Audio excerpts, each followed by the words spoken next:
This is a 72 Deluxe Reverb that's gigged an awful lot, and I've done quite a bit of work on it. I kind of inherited it. It had a lot of previous work done. It's been working well for a long time. The owner reports that all of a sudden the output has gotten low and distorted, fuzzy, and that's usually a sign. That's why I thought this would be a good video for users, for owners of amps to know about. When the output gets low and fuzzy and distorted, that's usually a sign that one of the two output sections is not working properly. This amp, like most amps that you'll encounter, is what's called a push-pull design. So that's a Marshall 50 watt, Marshall 100 watt, Marshall 18 watt. Pretty much every Fender except the Champ and Vibro Champ, they have a push-pull output section. Amps which only have one output tube, that's called a single-ended power section. But almost all guitar amps that we use of wattage from 12 watts and up are Class A-B push-pull amps, like this Deluxe Reverb. And what happens is if this tube were to stop working, or if half of this phase inverter tube were to stop working, either a problem with the tube or a component in that part of the section, it would only push or it'd only pull. You wouldn't have the push-pull thing happening. Now, this is just kind of a synopsis. We're not going to go into any graphs or charts, but let's power it on. And I'm going to turn off the big studio light that makes everything look pretty so I can verify that both tubes here are glowing, that they're heating up. So let me power that off. Be a little bit dark on your end of things. I mean, it's visible, but it's certainly much darker. And I've got this on my current limiter, and it's 110 volts coming out of the wall on this hot summer day in Memphis. And with the current limiter, we're probably about 105 volts. It does affect the voltage in here, but I've got it in standby, which is not necessary on this model, but I like to use it for test purposes like this. And I have the tube shield off of the phase inverter, so I can show you the phase inverter tube could be a problem, if it's one of these triodes in here has stopped working. But first, let me just kind of look in here. All right, I see the red glow here. I see the red glow here. I see the beginnings of lighting on this 5U4GB rectifier. I see a glow in the phase inverter. Let me take it out of standby. And this amp has a master volume, which I won't turn up right now because if this thing's really loud, it'll make the mic I'm speaking through clip.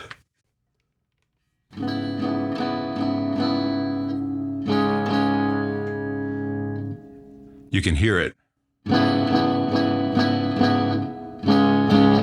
This should be much louder and have a lot of clarity.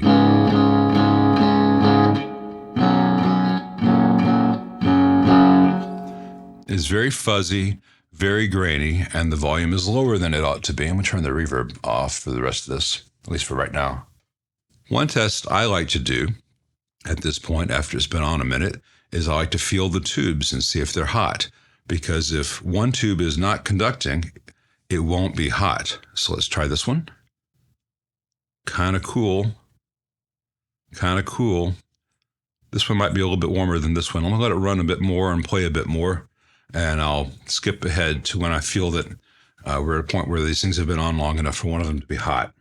All right, about 3 minutes later, and this tube is very noticeably warm to the touch, bordering on hot, and this tube is at room temperature.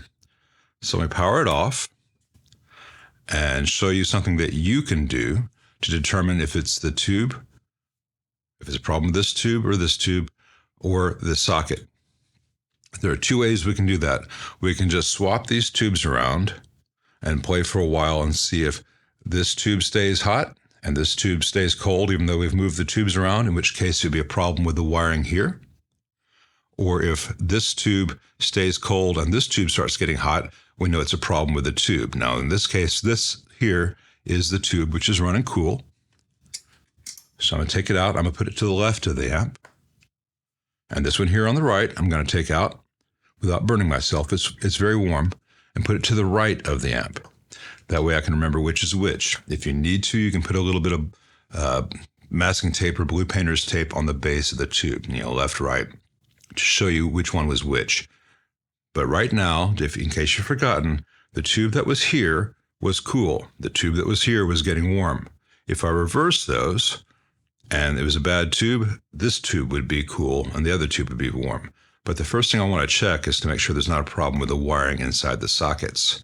So the places that we would be measuring things being off, by off I mean not correct, would typically be the plate and the screen. If there's a problem with the grid connection, then one of the tubes would be, the bias would go into runaway and we'd have big problems. We know the heaters are connected, and I suspect that the cathodes are at ground. I'm going to confirm the cathodes are at ground first, and I'll just set my meter to a continuity beep. Now, you notice I just went in and did that. I am very familiar with which pins are which in a 6V6 or 6L6, etc. If you're doing this yourself, make sure that you are measuring at pin 8 of each, pin 8 to ground. And you won't always get continuity because some amps have a 1 ohm resistor there, in which case you would actually want to set this not to continuity, but just to ohms. And you would measure that again. And this is saying 1.3 ohms. This is saying 1.4 ohms. So I don't remember, this amp may have those 1 ohm things in there, in which case I'm surprised the continuity measured, beeped. But sometimes you'll have what's called a current measuring resistor in place, and the continuity won't tell you. As long as you have like 1 to 0 ohms from pin 8, the cathode, to ground, and the ground in this case is just the chassis, you should be okay. Next test, I'm going to have the meter set to DC voltage, and I'm going to power it on, and very carefully I'm going to put the red tip into pin 3 of this tube, and I'm going to touch the ground with the chassis with the other one. When you're doing this, be very, very careful. Don't, especially on an amp like this, which has this metal bear trap retainer, you don't want to be going into a DC or AC like the pin 2 there with the heater.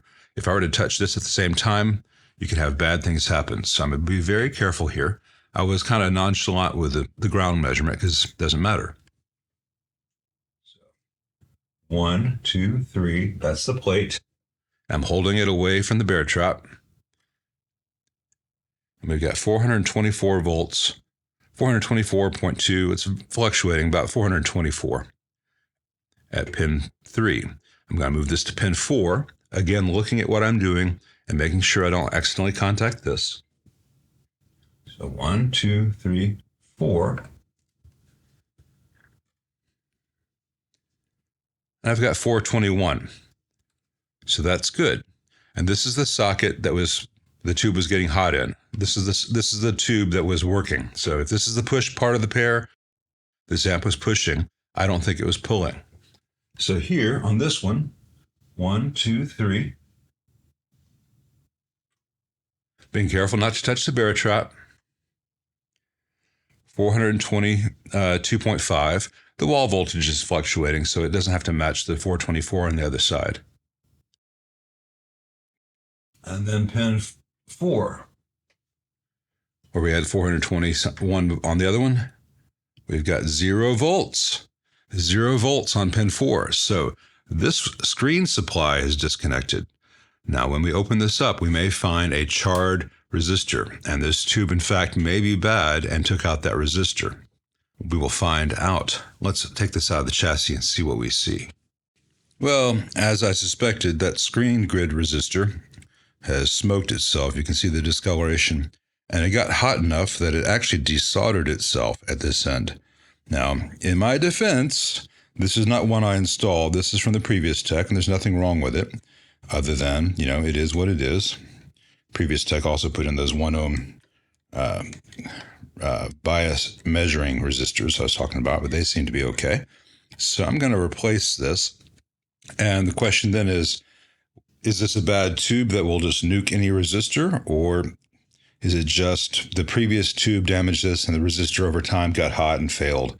I wish I had a real good tube tester, but a really good tube tester is a very expensive proposition, and resistors are cheap. So I'm going to change out that resistor and put in the tube and see what happens. And if it burns up, then I know that, hey, yeah, it was a bad tube. We'll get some new tubes and I'll change out the resistor again. But 75 cents for a resistor versus driving across town to have the tubes tested, I'll take my chances. I'm not going to charge the owner for any labor on this. We got an instructive video out of it either way, but he may have to buy a new pair of tubes, and that's just the sad fact of tube life in 2024. Let me change this out and we'll check back. All right, I have temped in a new 470 ohm 3-watt Vishay, and by temped in, I mean I have the leads really long and it's just tack soldered in place, because if this tube, it's the same tube that was on the left before, is bad, catastrophically so, and this thing burns, I don't want it to burn the heater wires, I don't want it to burn the plate wire, and I don't want to do a really careful installation, have it go up in smoke. So if this passes all the tests, I'll install this properly and I'll change its mate on the other tube. But first, I'm going to power it on with the current limiter in standby and watch it as I take it out of standby. I want to make sure that that tube itself doesn't do a light show, and I want to make sure that this doesn't begin to burn. And it may be an instantaneous kind of burn thing, or it may be over time it begins to emit smoke. I'm going to let you guys watch the resistor, and I'm going to watch the tube and the resistor. If I had two cameras, this would be a great time to use them, but the iPhone's not good enough for this. So, powering it on. Like I said, I can see the resistor at the same time that I can see the tube. And I'm going to take it out of standby.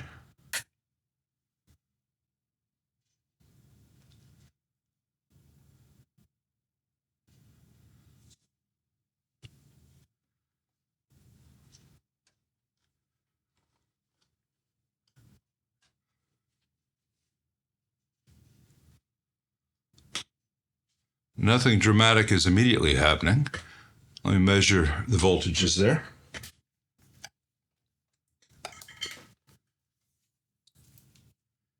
Make sure we have pretty much the same stuff on each output tube. So on the good tube, at the plate, we've got 379. At the screen, we've got 377. On the suspect tube, at the plate, we've got 372 is varying with the wall, and 372. So when the wall voltage is fluctuating like this, you're not going to get a consistent reading. But right now, we are getting pretty much the same for plate and screen on both tubes. So let me move the camera back. We'll keep an eye on this resistor. I'm going to plug in the speaker cable and plug in the guitar and hear what we hear. Now, you're asking yourself, wait, you've had it powered on out of standby and you don't have the speaker cable connected. Won't that fry something? First of all, the Fender output jack on this old deluxe reverb shunts to ground. When nothing is plugged in, it has an infinite load. It is grounded. Second of all, I have the master volume off and I've got the channel volumes off, so there's no signal present. Let me move this out of the way, connect the speaker, and then we'll hear it and see if it begins to do anything ugly when we actually put signal to it. No smoke in the meantime. Let's try some guitar. I have the master volume about noon. If it doesn't burn, we should have a very balanced, normal sound without all the grainy distortion.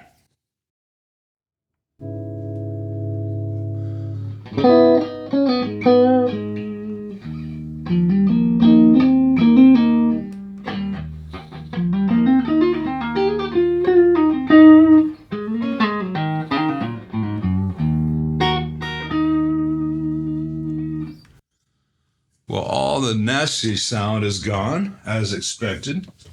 And I'm going to let this run for a while and get hot and play through it and stuff, and make sure that this resistor holds up. And if all is well, I will say that the tube is actually good. The resistor is not being immolated. I will install it properly with its mate. I'll show that at the end. But I want to make sure that, sometimes things take time, and I'm going to give it that time on the current limiter. I will bring it up, even with the current limiter, closer to 120 volts to get a more real-world set of voltages. But for testing, the lower voltage is good. I really suspect, given that it's very specific opening in this installation, which is very difficult to show without a macro lens. I mean, I have to have the camera where this transformer is basically to show you easily. It's funny how the eye sees versus the camera. Anyway, I really suspect that that old resistor might have been a little bit warm, and over time, that the lead gets warm in normal use. It might have just been in contact with this heater insulation. And over time, it just melted in that insulation. The screen contacted the heater. That resistor burnt open, and Bob's your uncle, especially since it was disconnected at this end, which is the end it's least likely to disconnect from heat. Usually the failure is from the tube, not from this side of things. So, lacking a crystal ball, I was not there at the time. That seems to be what probably happened. And like I said, that wasn't my screen grid resistor installation that had that issue, and I will make sure when these are properly installed that there is no possible way they can contact the heater wires and have that happen in the future. Maybe I should have checked that, but I'm sure it seemed just fine at the time. No one's perfect. The previous guy wasn't perfect. I'm not perfect. I'm not criticizing anyone. This is the kind of thing that happens, and here's how to troubleshoot it. So I'm going to let this run for a while. Then I'll put it back together all pretty and give it back to the owner. No charge at all. No new tubes, not even the $1.50 the parts will cost me, because maybe I should have caught it the first time. What do you think? All right, it ran for a little bit over an hour. The bias stayed stable. All the voltages are good. No issue at all. No damage to that resistor. So I've installed it neatly, and I replaced the other one. The camera make it seem like this lead and this lead are very close to these screws. They're not actually close. There's a good gap between them. It's just the angle. I moved the heater wire on both of them well away from pin 6 here. So that problem, I think that was the root cause, is very unlikely to happen again. And short of replacing all the heater wiring in this, which would be an expense, that one little gap in the insulation is not going to be a problem now because it's not close to anything else. So insulation is most important to keep this wire from touching this wire and stuff around it. It's okay if there's an air gap next to a small nick, or in this case, I think a burn in the insulation. It'd be better if it hadn't happened, but it happened, and I don't think the owner needs to pay for a full 2-hour heater wire replacement. The amp works just fine. So this is one way to troubleshoot and one way to repair when you have a low distorted output. It could also have been a problem with the tube. It could have been a problem very rarely with the output transformer. And it could have been a problem somewhere in the phase inverter. Say that plate resistor was bad, or that grid leak was bad, etc. But in this case, just one bad resistor, $1.50, $2. The owner's a repeat customer, and I like to take care of people. Just like when I'm the customer, I like to be taken care of. So I'm going to put this back together and button it all up and give it back to the owner. No charge. Thanks for watching.